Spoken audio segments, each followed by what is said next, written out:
Yes, Ms. Beckles Robinson. I think she would like to say something, after all. Yeah, well, first of all, I want to thank the Institute for organizing this forum. It was really difficult for me to run away today from court, you know. I didn't want to give the reason why I was running away, but I really only found out about it last night. And I think it's the kind of discussion or discussions that we need to have, particularly for people like myself that are aspiring to lead. I really want to thank the panelists. I mean, it's been extremely helpful for me as somebody who is offering myself for political office. You know, you have given me some good food for thought.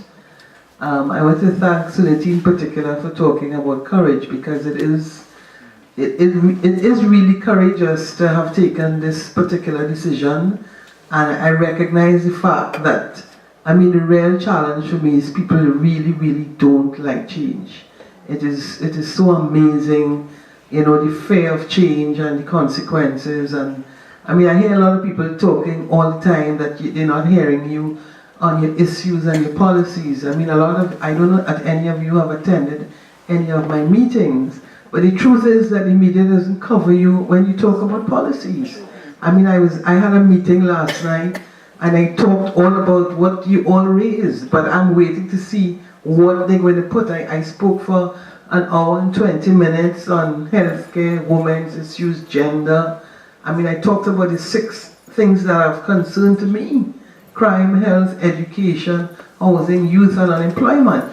But I don't know that they're going to say anything. I spoke about it on Sunday when I was in John, but they didn't talk about that. You would have seen what the clipping was on. So that, I mean, you get criticized every time for not talking policies. They sit there for a whole hour and they hear you talk policies, but that's not what is going to sell in the newspapers. I think people criticize you constantly. They don't come to your meetings, they don't hear what you say.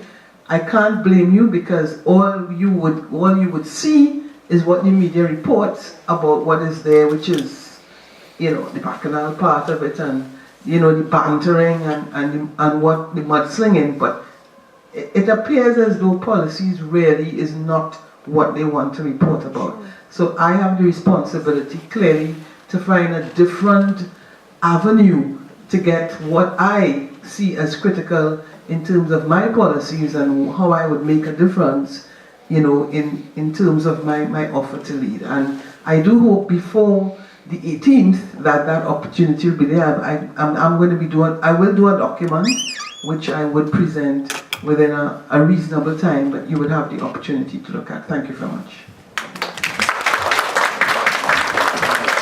I'll just ask Professor Valerie Yusuf, head of the Institute of Gender and Development Studies, to move a vote of thanks, and then we close. Well, I have the nicest task of all, which is to thank everybody who has participated today in our discussion. I think that, in closing, I think that one of the things I think we're about problem solving here today. I think that is why we brought this panel together.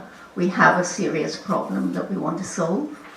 And I think we all miss the point a little bit, because we can reduce the problem to a non-problem, which is a serious error. And we can also reduce it merely to a competition, which is precisely what the media will always do. And really what we have to recognize and work towards is a full recognition of the complementarity of men and women at every level in our processes. And I think it is how we work out that complementarity, how we can. So I would have loved to have been able, as you probably gathered, I would have loved to have been able to go on for another hour. I would have liked to have asked our panelists and our audience how they see that complementarity being seriously worked out.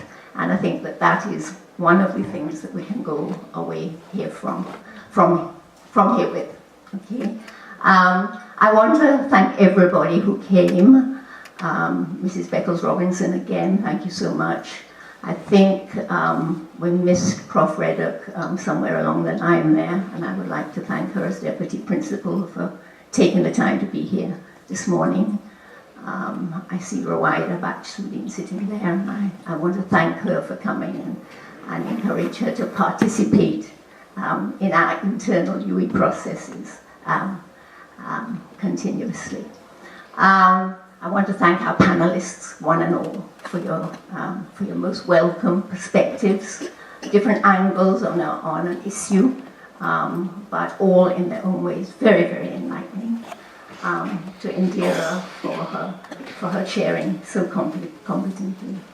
And of course, as always, to IGDS and IGDS staff, to Summer Hunt, to Catherine Chan, to Avril Patterson-Peer, who's sitting there very quietly, having done everything that she needed to do towards this process. And to the rest of our audience, without which we could not have had a discussion at all. Thank you all for coming, and I hope that you gained something from it. Thank you.